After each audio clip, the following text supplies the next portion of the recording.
ยดได้ยังล่ะจึงมาบอกเหตุบอกลายเครียดได้เรื่องใดจึงได้ขาดการติดต่อ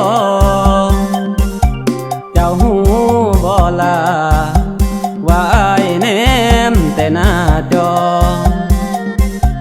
มือใดได้นอเจ้าจึงโพสต์บอกอ้าย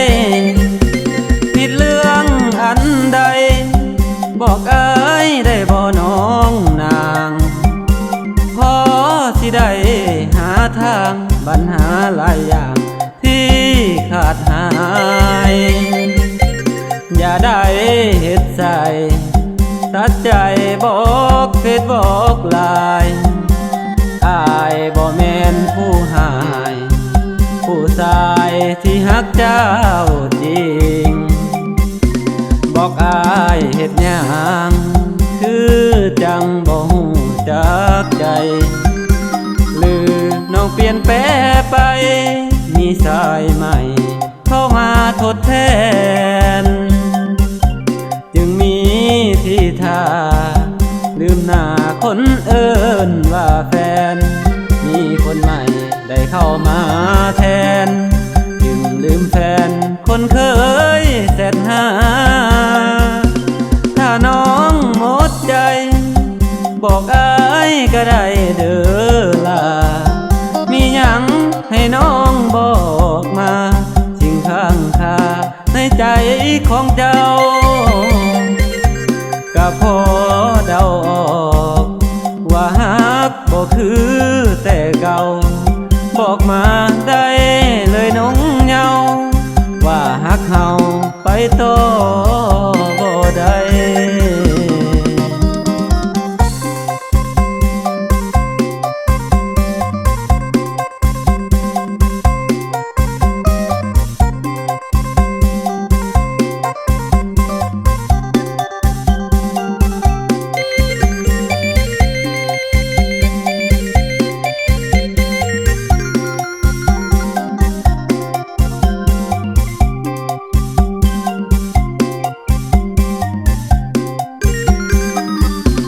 บอกอายเฮ็ดหยัง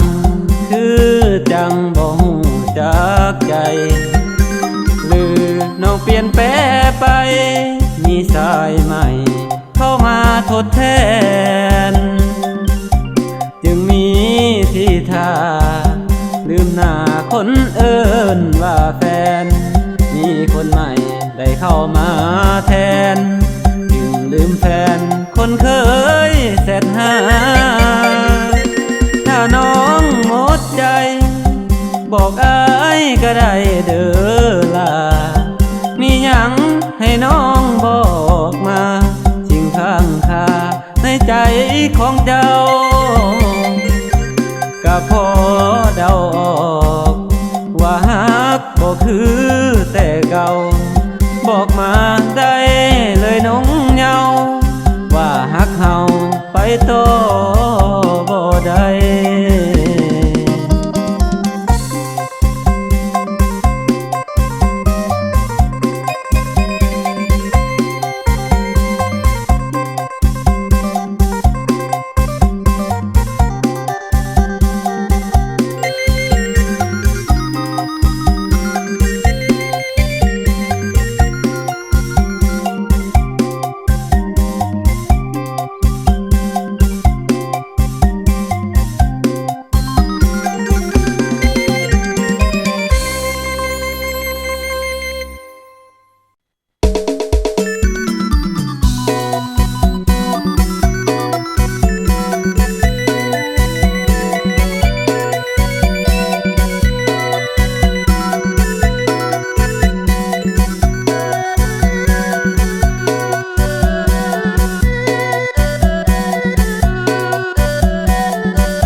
ยังเห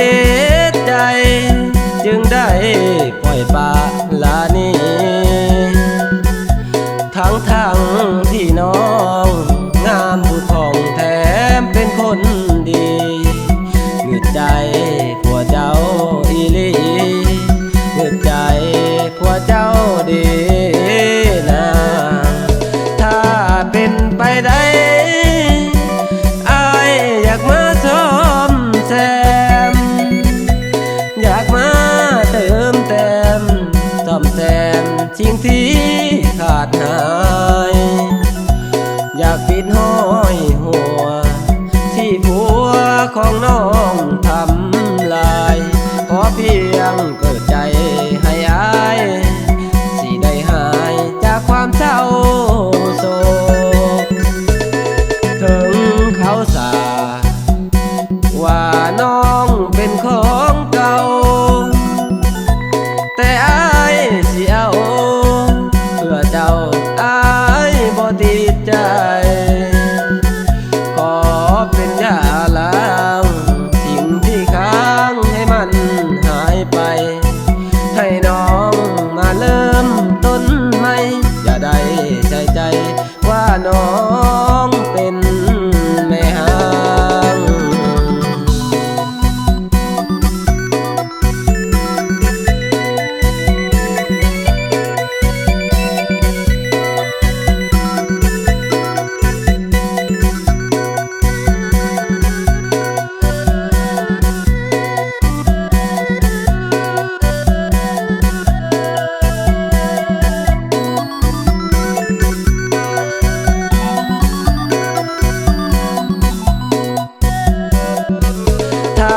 เป็นไปได้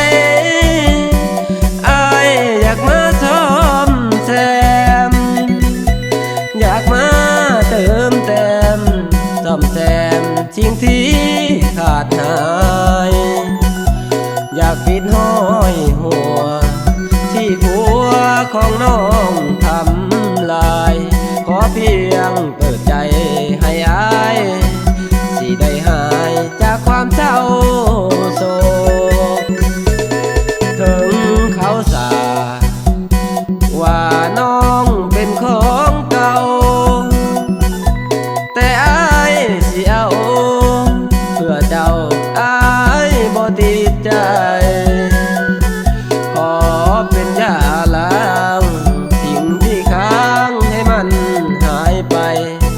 ให้น้องมาเริ่มต้นใหม่อย่าได้ใจว่าน้องเป็นแม่ห้าง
ตายผ้าผ่าน้องยังตั้งกับอายคิดว่าอายตายบ่ฮู้อีหยังสั้นบ่เจ้าเอาอีหยังน้อเฮ็ดมากหัวใจดินแห่หรือว่าดินทรายจึงหลายใจแท่นวลละออระวังเด้อล่ะเขาทิ่มมาน้ำตาเขียคอหลายใจที่อายเคยขอเจ้าได้บอกแม่ยอดคิงบางเอาหยังมาแลกให้น้องนั้นยังบ่เศร้าหรือเป็นสันดานของเจ้าคงเศร้าบ่ได้แล้วนางถ้าเขาป่าปล่อยทิมน้องห้องให้ตามทางอย่าเสียใจเด้อนางตอนได้หักน้องยังหลายใจ